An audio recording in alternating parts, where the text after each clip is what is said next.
Hi, I'm Mr Symonds, and in this video I want to do something a little bit differently. I came across this idea in a book I was reading and thought, wow, this would be something really interesting to share with the people that watch my channel, particularly students, but also some of the teachers too.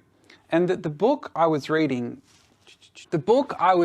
is called Think Again by Adam Grant. Adam Grant is an organizational psychologist, a bit of a rock star academic really. He's got lots of books, podcasts, he's a very highly rated professor at a major business school in the US. And I really enjoy his work because he takes very complex psychological concepts and experiments, makes them very accessible and also makes them quite practical, so that his work is all about what can you do in your life to improve a particular habit or a particular task or a whole workplace, that it's really giving people some practical things that they can actually do. So the book Think Again is all about rethinking what we do, is all about not going for the kind of way we've always done it or our first option, but trying to think again and bring another perspective to the decisions we make. In particular, in the prologue,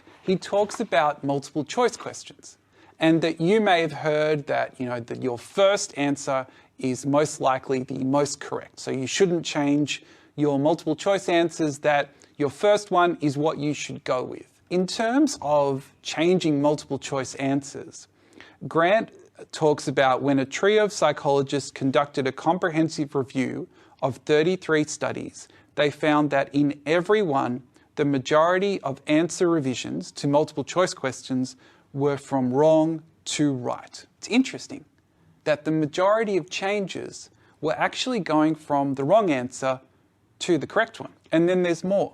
In one demonstration, so that psychologists counted eraser marks on the exams of more than 1,500 students in Illinois, only a quarter of the changes were from right to wrong, while half were from wrong to right. Adam Grant also talks about the experience as a teacher, and in seeing that students who made changes and rubbed out and crossed things out, that they often came to the right answer after being at the wrong one to start with. So what should we do? Should we go back and second guess our multiple choice questions?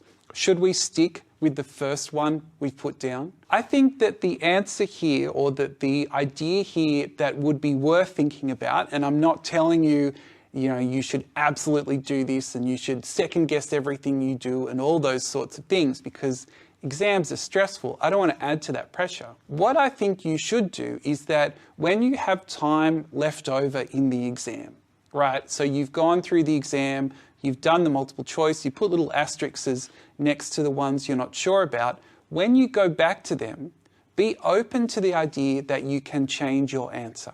Be open to the idea that you may actually change your mind and move from wrong to right. So what I guess I'm saying is to not be scared about deciding to change your answer, because there is research that shows people who come back to it, people who have another think about the way they've done it, can move from the wrong answer to the right answer. What I am not suggesting is that you should second guess yourself as you go first go around.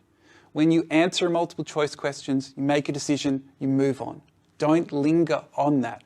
That will muck up the timing for the rest of your exam. But when you come back to check on those tricky multiple choice questions, be open to the idea that you can change your response, and in some cases it may be beneficial. Anyway, I highly recommend this book, not just for that section, but there are a whole bunch of other ideas about changing the way we think about what we do. I'll put a link to it in the show notes.